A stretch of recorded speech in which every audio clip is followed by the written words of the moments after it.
supersonic style.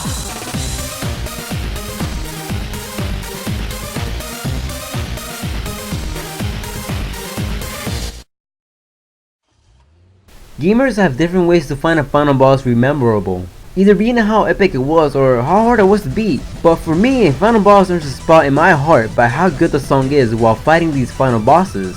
So for today's video, I want to give you guys my personal top 5 final bosses songs in video games. Before we begin, I want to set some rules for this list though. The song must only appear in this specific part of the game and nowhere else.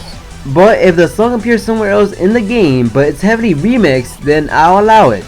And finally, one final boss theme per series. We don't really want to fill the list with a bunch of Sonic final bosses songs now, do we? That being said, let's continue on with the video. Enjoy.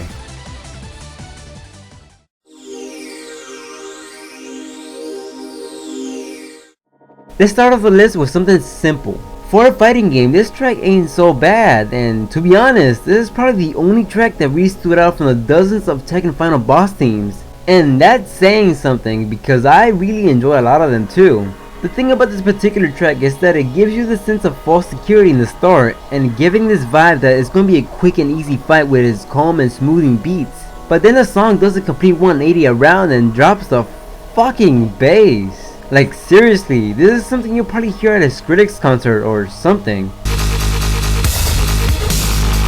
And on a side note, I just generally like electronical songs. Moving on.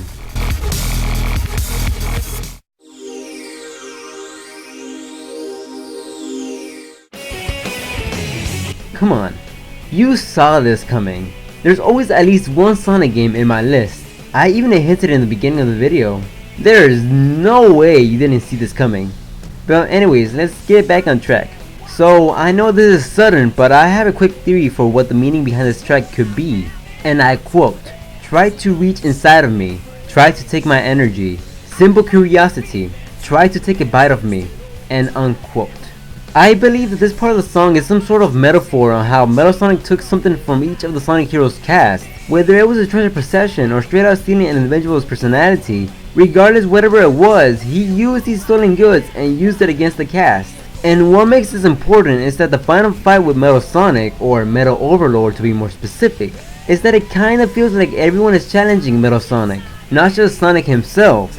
So in a way, it's like everyone trying to tell him that he can copy them all he wants, he can transform into the monster he became, but in the end, he will never be able to win the battle, because their individual personalities and skills will never be beaten against mere mimicry. But hey, that's just a theory. A game theory. No, yeah, I'll stop now. Sorry. Anyways, moving on.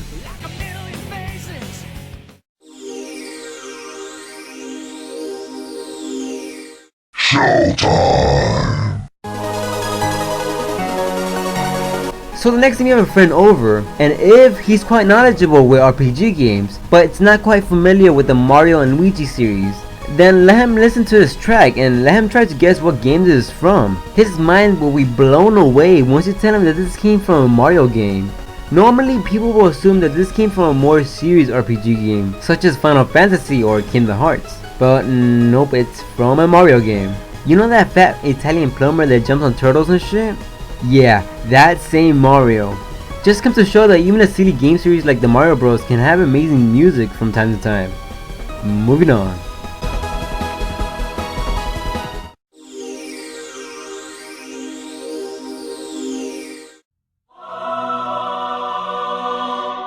A long epic fight mixed with this amazing work of art is just astonishing. Every single note. It's just like having a mini orgasm inside my ear. An eargasm, should I say. From the chanting to the amazing upbeat guitar, it all screams out the big final fight to save everyone. It all comes down to this one battle to the death.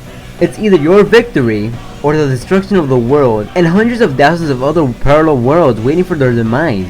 But that's not all it screams.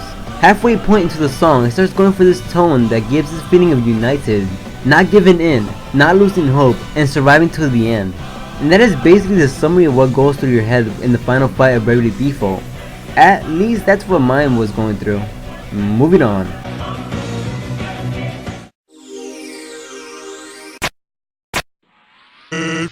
Fight!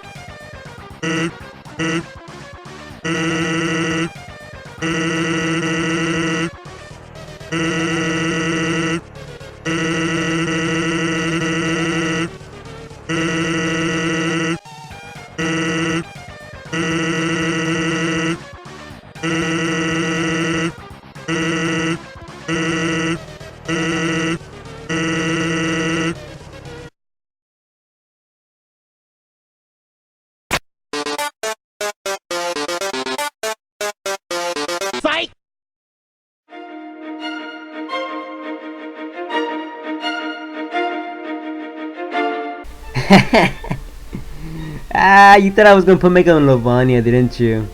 Well, think again, because Hopes and Dreams wins the spot for this list. And don't get the wrong idea, I love Megalovania, but Hopes and Dreams just has this charm that Megalovania doesn't. Because unlike Megalovania, Hopes and Dreams basically represents what Undertale and its main protagonist, Frisk, is. Or in other words, you, the player. This represents your hopes and your dreams to save everyone, your drive to protect your friends and to protect the underground, to the point that you refuse to back down. You will even refuse to die until you reach that perfect happy ending that you've been working so hard for. Because if there's one thing that this game has taught me, it's that this song fills you with determination.